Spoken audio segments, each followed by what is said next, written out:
Shanti.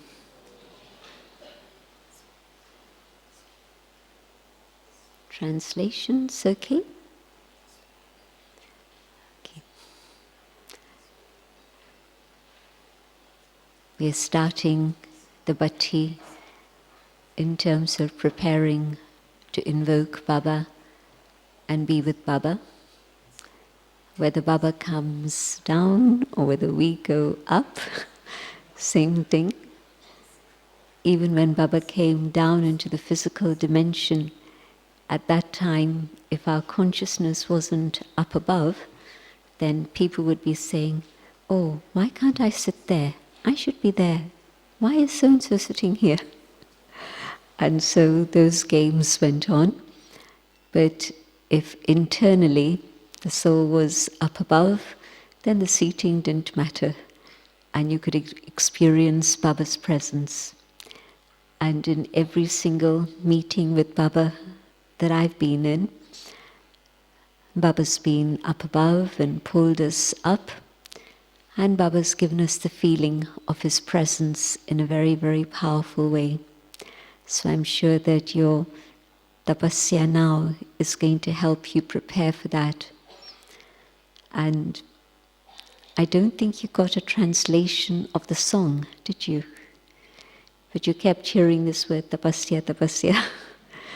And so, yes, it was all about tapasya, but just a few words that I remember from the lyrics. Tapasya makes you sweet, tapasya makes you divine, tapasya fills you with divine virtues, tapasya is the transformation and makes you an angel. So all the things that happen through tapasya. Tapasya makes life beautiful. So many things about tapasya. And you must have been intrigued by the title. What are we talking about? Bricks and buildings? No, we are not talking about physical structures, but the word bhatti, furnace. Baba always uses this term for the days of Karachi. That the days of Karachi were the time when everyone was in the furnace, the bhatti. And of course that tapasya continued through till Mount Abu also. So the 14 years were first in Karachi and then in Mount Abu. And by then, some of the bricks, when they came into the challenging circumstances of Mount Abu, you know the challenges. There was very little food available. A big family of 300. Where are you going to find the food to feed them? It's just after the partition war. And so for a time they lived only on pumpkin. Morning, afternoon and evening. But Baba gave them recipes so that it was always interesting to have pumpkin. And of course, when they left Abu to go on service, they missed Baba, but they knew that it was time to share the message, and the power of the bhatti, the power of the furnace, gave them the power in the drishti, so that when they looked at anyone, people could feel that these are not ordinary people. These are special beings who have come from another planet. And that was the start of service through drishti. But it was the power of tapasya that they carried with themselves. And Baba uses this term that in the furnace, some of the bricks came out very, very strong, and some of them are still here with us.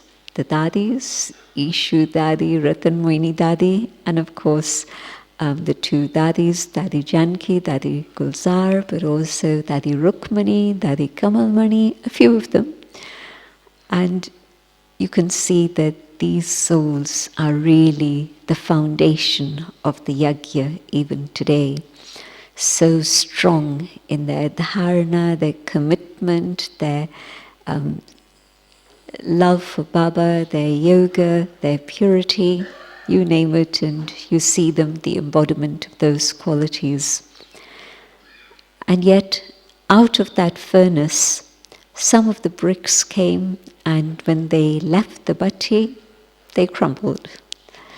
They weren't able to withstand the pressure of logics, of family, of all the things that Kali Yuga is about. Even though Kali Yuga wasn't so bad in the 50s, but still, compared to that enclosed environment of tapasya, it was still very different.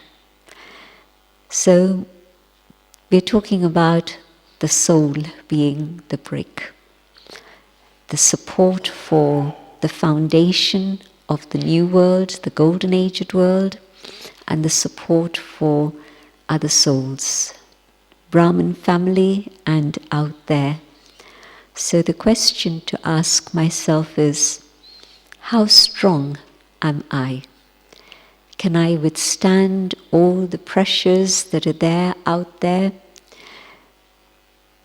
Am I going to change my principles, my disciplines, my timetable for the sake of what's going on out there? And I say, well, it was fine in Abu, but it's not so easy to do all this out here. Or am I going to be a strong brick? And the building we're constructing is the new world. Not just one new building, but a whole new world. Baba uses two terms for building Satyug, the construction of the new world. Baba says the work of establishment of the golden age happens through yoga power, and secondly, the power of purity. And both of these happen on the basis of Srimad. Following God's instructions, then we have the capacity to have that quality of yoga. And with our yoga power, we're able to have that stage of purity which Baba would like us to have, so that truly it is the foundation of the golden age. And all of this happens with Srimad. So the more deeply I understand Srimad, today Mama's Murli was very beautiful, because the first point was interesting. Mama didn't begin with telling us the first point is knowing God or knowing the soul. She began from a very different perspective. She said, the first point to understand is who is teaching me. And so yes, I've had Gyan, I've understood soul, I've understood God, but now, when it comes to creating a building of character, in English the word is character building. They always talk about character as the building. And so the building we're constructing is not just the character of one individual, but the transformation of many, many souls so that a whole new world can be built. But it depends on character. And so at what point is it that I deeply understand and accept with my heart that it is God who is teaching me? The more respect you have for your teacher on a logic level, and the more you value them, and the more you love them, the easier it is to study, and the easier it is to follow their instructions. Otherwise, the intellect is constantly engaged in a tug of war. My teacher is telling me this, but my mind and my feelings and my desires are telling me something else. And so it's very interesting, Mama saying, the main thing is to know who is teaching me. And then many other things, of course.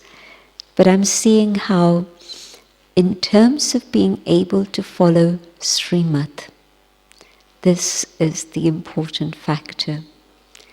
Who is giving these instructions? And when I understand that, then yes, my heart will say, this is what I want to do.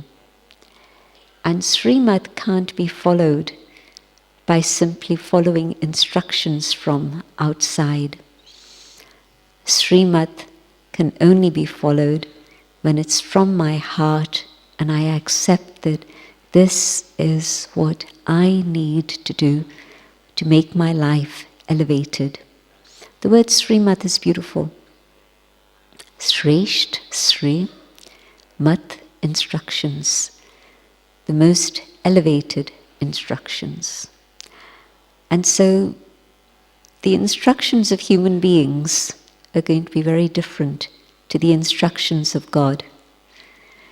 Now, to follow the path of purity, not a single prophet soul, even prophet souls, they haven't told us to do that.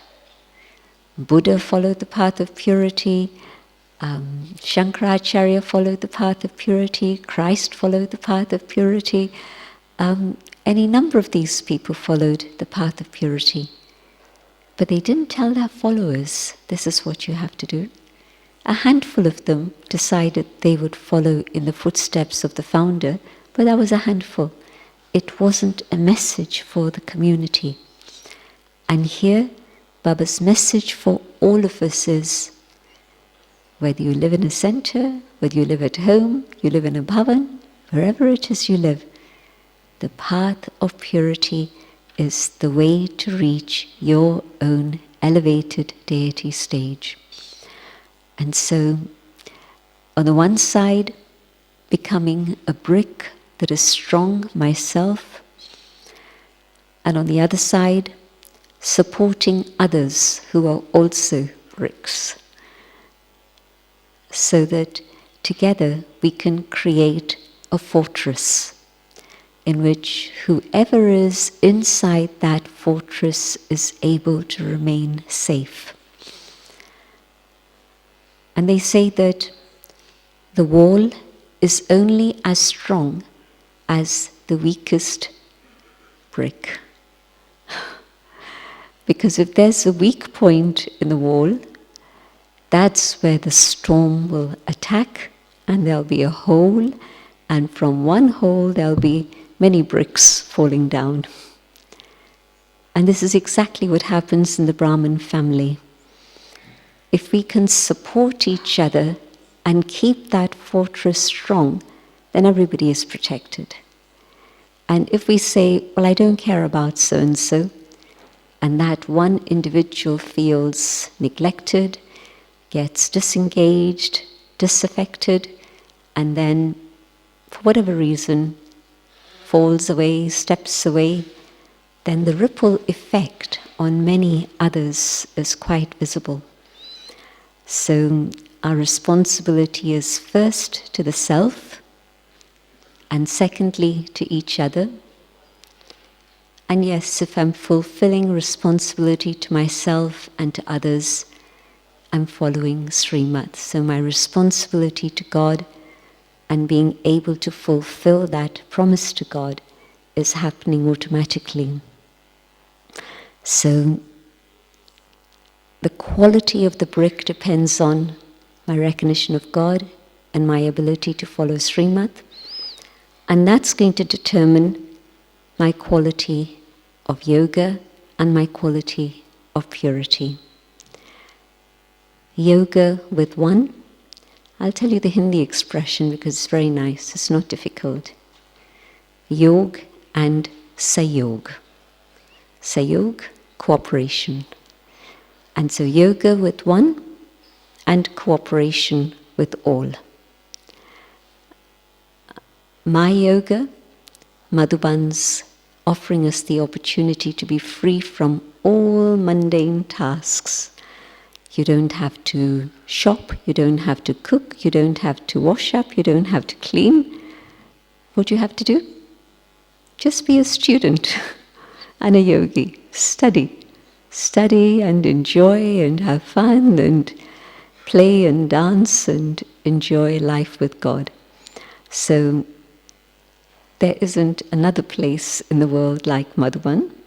We have big retreat places here and there, but Madhuban is Madhuban.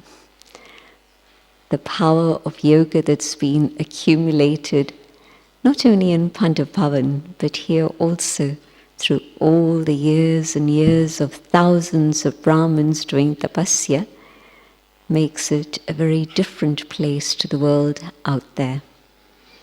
So Madhuban is not India. India is different. Madhuban is the subtle region, a place which is home, a place which is filled with God's love, a place which allows you to enter your own subtle consciousness in a very natural and easy way. So take advantage of it. And so let the brick become very, very strong.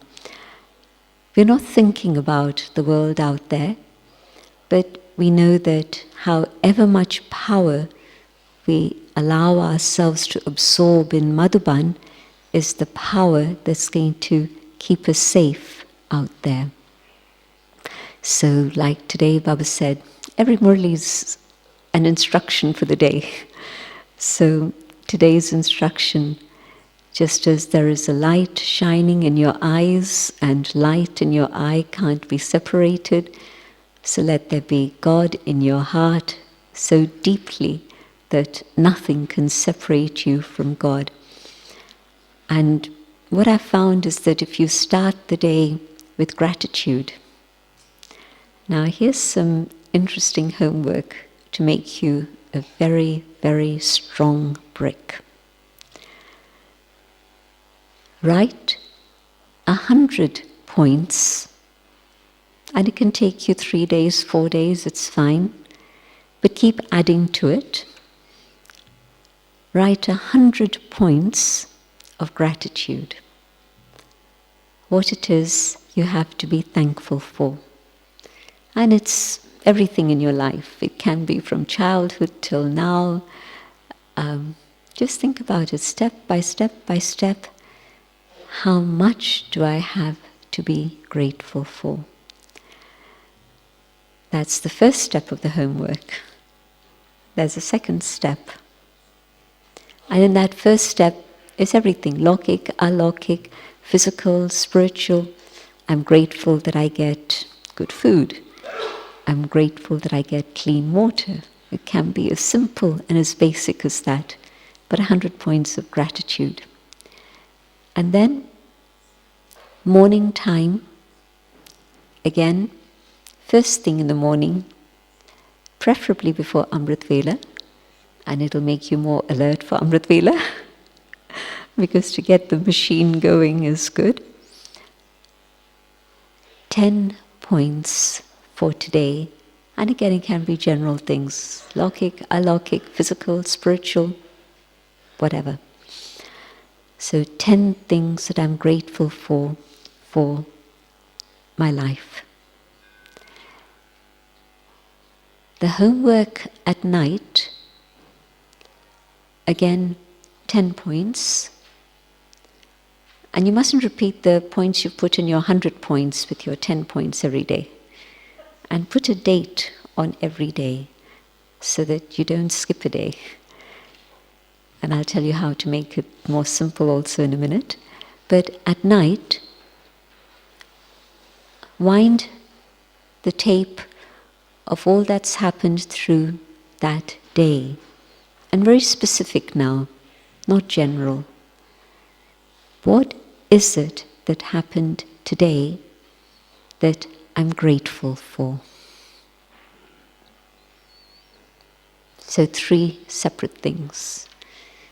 And the 100 list, you can keep adding to it. And of course, the sooner you complete it, the better it is. But take 2 days, 3 days, whatever. And then the morning one, and then the evening one. Why? Because how much of our time do we work on a conscious level? 10% for Lokik people, for Brahmins 20%, 25%. But the rest of the time, it's the subconscious that's driving us. Why am I saying something? Why am I doing something? It's not always the conscious thought. 75% of the time, or maybe 80% of the time, it's being driven by the subconscious. And so to do this homework of gratitude at night, especially for whatever the day has taught you and brought you as a gift, means that I think about it, I write it down, and I'm filling my subconscious with goodness. And during that period of sleep, when there is none of the conscious, it's all the subconscious that's operating, it's the goodness that will protect you through your period of sleep, just in terms of energies. And it's subtle. It's not anything physical at all. You're in a safe place, so it's nothing to do with external security. But what are the vibrations I am generating? Be very pure, good vibrations, because my mind is now in a conscious way focused on goodness, gratitude, appreciation, which is akin to love. And so I'm focused on those good things. And so if my last thoughts are of goodness in a very positive way, then when I go to sleep and the subconscious and unconscious take over, what I see in my dreams is goodness, the energy I'm radiating is of goodness, and what I'm drawing to myself is also the energy of goodness, of Baba. If my mind is in a jumble, what's going to happen during the period of sleep? I'm going to be drawing mixed energies to myself. And it's not very useful. It's not going to be a good sleep, it's not going to be good dreams, it's not going to be waking up fresh. So many things can happen. And again, as soon as I awake, setting the compass straight on the track of goodness is a very effective way to be able to have good Amrit Vela, but also to be able to keep myself on that track through the day. Try it sincerely. Not because I've suggested it, because you feel it'll be a good thing for you, for your benefit. Try it even for 8 days, and you'll see the difference it makes. It'll help you enormously, and there'll be an amazing energy field around you that will be filled with God's love and magnetism, so that you're drawing goodness to yourself wherever it is you go. It's going to make the brick very strong. And of course, when Baba says, fill yourself with such a state of contentment that you've taken everything that Baba's giving you and you've prepared yourself and you've made yourself very, very content, satisfied. Because what I've seen is that old sanskars manifest in 2 situations. One, when we are tired. If you want to see the snappy side of a Brahmin, see them when they're busy, busy, busy and intensely busy. And then you'll see other things come out. Totally unintentional, but they haven't yet been cleared, they're still there. And that's when the defenses are down and they come out. But the other is when you're discontent. If I'm discontent with my own effort, And usually the starting point is this. And then of course we point the finger out there and say this one, that one, the other one, and all sorts of things can be very valid, but it's not really this one, that one, and the other one. The starting point was my discontent. And then if they did things like this, I'd be unhappy with them. If they did things like this, I'd still be unhappy with them. And so that's the way it goes. And if I'm content, whether it's this way or that way, it doesn't matter. It's okay. It is as it is in the drama. It's okay. But I'm content inside. And then no complaints. Today Baba connected contentment and no complaints. And if there's no complaints, then I can become complete. Baba plays not only with the Hindi language, but also with English. So just remember, complaint won't let you be complete. And when complaints finish, then I can be complete.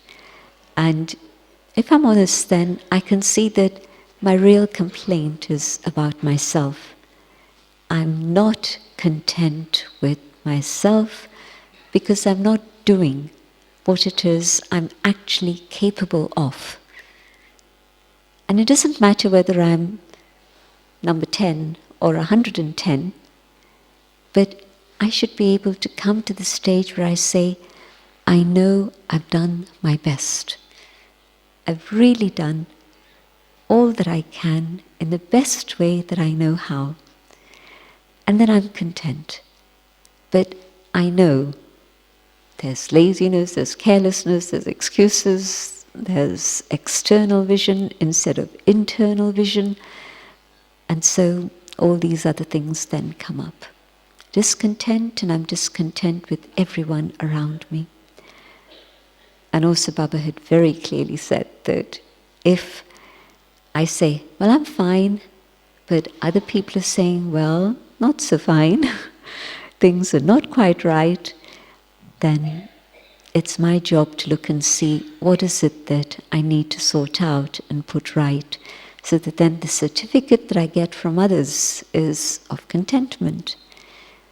And it's not how much you do, it's what you are. And if I can't do very much physically, externally, it's okay. But at least I can sweetly smile and very humbly say, sorry, but I can't. Instead of snapping at them, why do you ask me? You know I'm so busy. Both is no, but one is no filled with respect, and the other is a reaction out of my discontent. So I'm not in charge of the way I'm thinking and feeling and speaking and doing. And so I'm definitely not at that stage of self-sovereignty. And earlier I spoke about cooperation. What is the cooperation that Brahmins need? They don't need Gyan, not from me at least. Why? They've got the muralis, they've got the classes, they've got the jewels, they've got the portal, they've got everything. They don't have enough time to take it all in, mostly. But okay, the murali has everything. So even if I don't have time for all these extras, I have time for the murali. That's absolutely the foundation, and that's fine. But it means that every Brahmin has Gyan. Murali is part of their life, otherwise they wouldn't be here. And so what Gyan am I going to give them? Here's somebody who isn't doing as they should. And genuinely, it's not just my perception or my vision. Things are not right. They're not doing as they should. But what is my cooperation at that moment? Not to give them Gyan, to sit them down and say, this is what Baba said. They know what Baba said. But it's to give them subtle good vibrations, to give them the support of good wishes, It's good for me because I'm following in the Father's footsteps. God is the benevolent one. The word Shiva means the benefactor. Just imagine, the word Shiva actually translated means the seed, the point, but also the benefactor. So God's name and God's task, God's role is in this one word, Shiva, the benefactor. The one who has no concerns for the self at all, because he is complete, doesn't need anything from anyone, anywhere, not even my help. God will say, yes, give me your help, but it's to create my fortune. It's not for him, it's for me. And so, to what extent am I learning from my parent? In days gone by, people used to learn literally at home from their parents, a little bit of schooling, or a little bit more schooling, but mostly, if they were doing a trade, they would learn from their parents. The children of the gardener would learn how to garden and pick up all the tricks of the trade. The children of the jeweler would learn about jewels and all the things that they need to understand in that. So it was a natural training and gathering of experience and expertise, and the skills grew, and that's what you did. Baba's doing the same with us, teaching us every step of the way along the journey. And then Baba uses different instruments along the journey. Yes, the Murli has everything, but sometimes a word from here, an example from here, something from there, and you learn, and you keep going on. And if I'm learning how to give benefit to others, well, Baba says, first give benefit to yourself. Okay, I have to make myself complete. So to check and change. But benefit to others, if I'm giving straight Gyan to Lokik people, maybe they'll understand, maybe they'll accept, maybe they won't. But if I've practiced churning and imbibing and following Gyan, there'll be something in my life that can inspire them. Baba would say to double foreigners, early days, when you go to work, it's not just to earn money for your livelihood. Yes, your money is precious and it'll make the center function, but the purpose of actually being out there is how many people come to a center? A few, a handful, a few times a week. And how many people do you meet when you go to work? A huge number. And it's not just the people you're working with, it's the people you see every day on your journey to work. You and a number of others catch the same train, the same bus every day, so you meet the same people. And they're watching you, they're observing you. You're observing them, but they're observing you. And they're learning from that. And so, from the moment I step outside Baba's house, whatever it is I've learned, am I giving benefit to others through my behavior? And the cooperation and the benefit given to Brahmins, my good wishes. To see and not see, I see something. Now what am I going to do with it? Am I going to let it sit in my head and create a problem inside?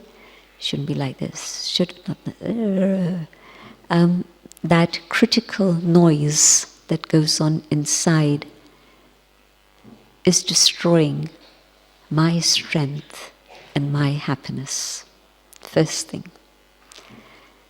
Before I've said anything, before I've done anything, it's robbed me of my happiness. And then I say something, well, the pollution is spreading. My happiness is gone, and what am I doing to another? Taking away their happiness and distracting them away from positivity to negativity, and so further away from God. And if they then speak about it to others, that sin also comes on my head. And so it becomes a very dangerous situation in which there is no more the fortress. The fortress is being weakened by negativity. And on the other side, I see something and I say, let me send them good wishes. There's an issue that they're dealing with, whatever it may be. There's something that's not quite right. But this soul is Baba's child. And probably, if I'm seeing them on a daily basis, I've seen that they've done good things for Baba also. Whatever is the one wrong thing I've seen yesterday or today, but they've done a dozen good things. And so that practice of seeing goodness and writing it down, you can see how this is going to change the way in which I connect with the Brahmin family around me. And I'm talking about the Brahmin family especially for two reasons. Our expectation of the Brahmin family is very high. Whether I'm following Srimad or not is one thing, but I'm expecting everybody else to be following Srimad. Why aren't they doing this? This is what Baba said. Why aren't they doing that? So expectations, and especially if somebody is longer than me in Gyan, then the expectations go up with each year and more with every decade. And yes, long-term in Gyan means you've learned many things, but it also means that you're still dealing with sanskars. You're not perfect yet. And so if somebody's expecting me to be perfect, they're going to be disappointed. And there are no pedestals. And definitely, just see them as Baba's child without expectations. And the second thing that is the irritant in Brahman life, you're seeing souls who are sorting out their karma and their sanskars of 2,500 years, 63 births. It's a lot to be sorting out in one birth, and not even one full one birth, but a fraction of one birth. And so you see eruptions happening here and there. And especially because it's now not just the end of the Kalpa, but it feels very strongly that it's the end of Sangam Yuga. Sangam Yuga is the end of the Kalpa, but it now feels as if it's the end of Sangam Yuga. Do you feel that? Who feels that we're coming to the final phase of Sangam Yuga? This is not to scare you, but just articulating the feeling that most people have. Why? Because the dadis, we are seeing them less and less available. At the moment, Dadi Janki would have loved to come up to see you all, and she's been coming up and down the mountain seeing all the different groups, but at this point she's out of action. And I think this is the 4th or 5th day that she's out of action. But Hansa's convinced that she's going to get better, she's on the mend, and she's going to come up on the 7th. So she said to me, 6th is a bit difficult because 6th is the next day after Baba and lots of Bharatvasis wouldn't have met her, so there'll be like hundreds. When Hansa calls the groups, and it's like hundreds. And then after that, on the 7th, Daddy can come up and meet you all. So that's the score, that somebody who was with us morning, afternoon and evening is now only able to be with us once in a while, and that's okay, that's drama. We're grateful that she's still here. We're grateful that just her presence is able to remind us of Baba, of truth, of goodness, of love and purity and all the other things. So, the availability of the Dadis is one factor. Baba's Murlis, Baba reminding us that it's the year for closure. Baba doesn't use words lightly, and it was a very distinct word, smapti, which literally means the end, finish, closure. And then if you want a softer translation, then it means completion. And that's also a correct translation. But closure, completion, and so Baba's giving us not just subtle signals. This is not a subtle signal, it's a very in-the-face signal, very strong signal that you don't have infinite time. You have a very limited period of time. And so what I'm seeing is that within this last final period, where you do see explosions come up here and there, it's because it's the last clearing, the final period. And so at that moment, what am I going to do? Am I going to criticize and say they shouldn't be doing this? Or am I going to say, I understand, and there but for the grace of God go I.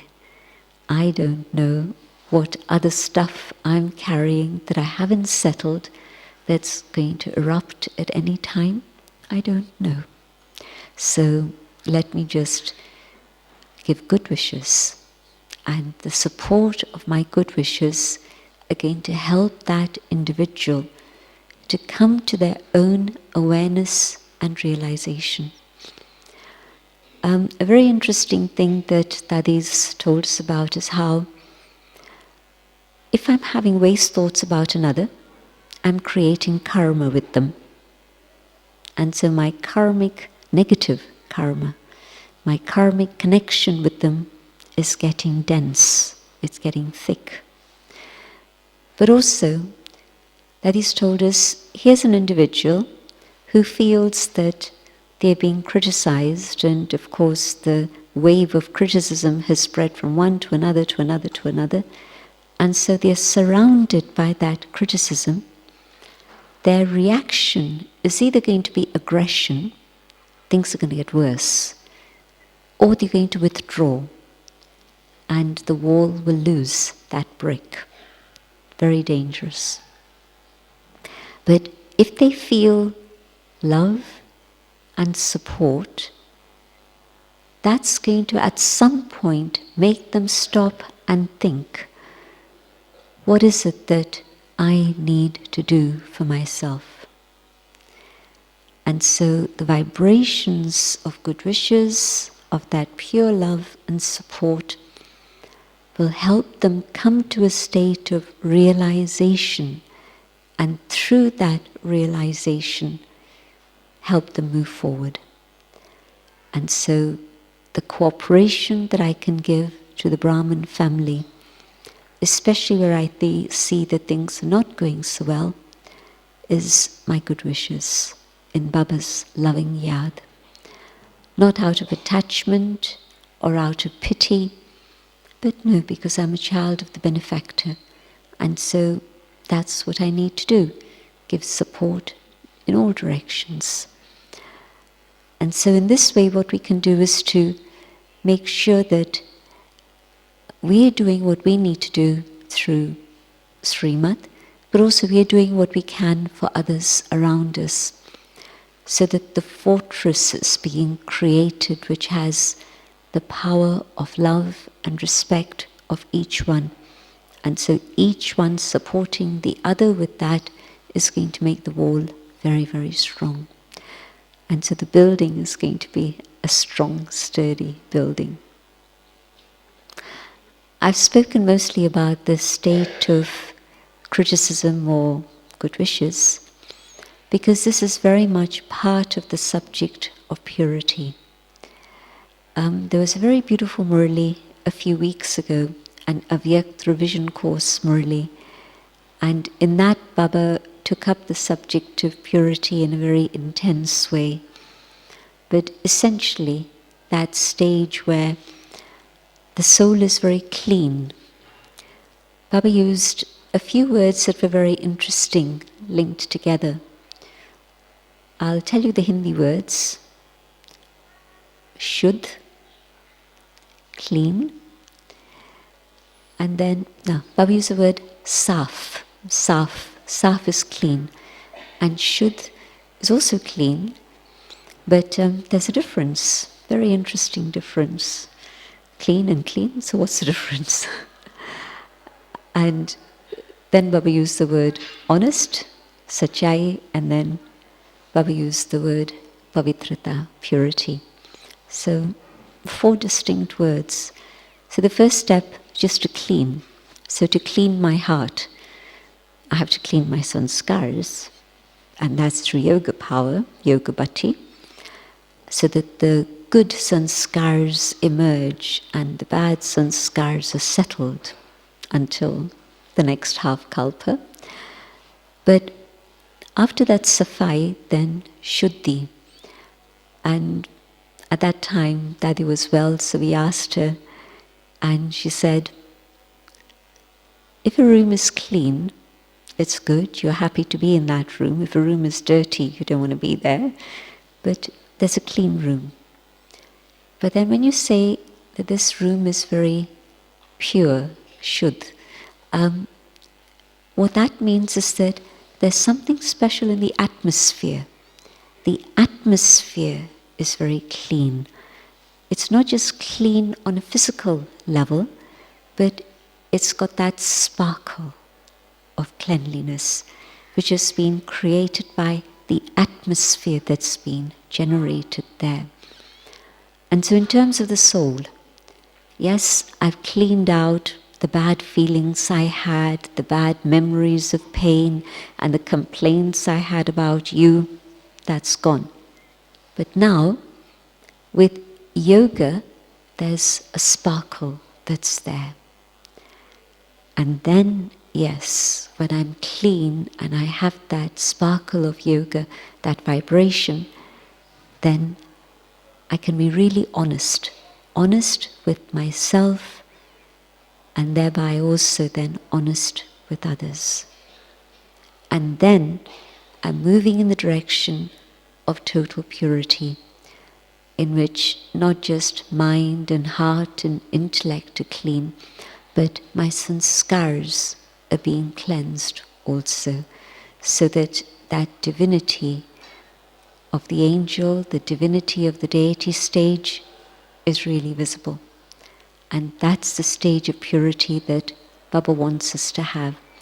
So building Satyug, it's not by giving speeches, it's not by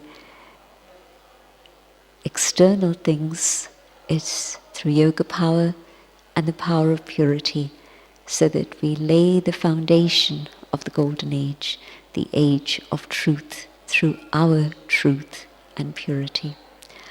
So the bhatti is to be able to become a strong brick, but to become so strong that you carry that sparkle of yoga, but also then you're able to support others around you.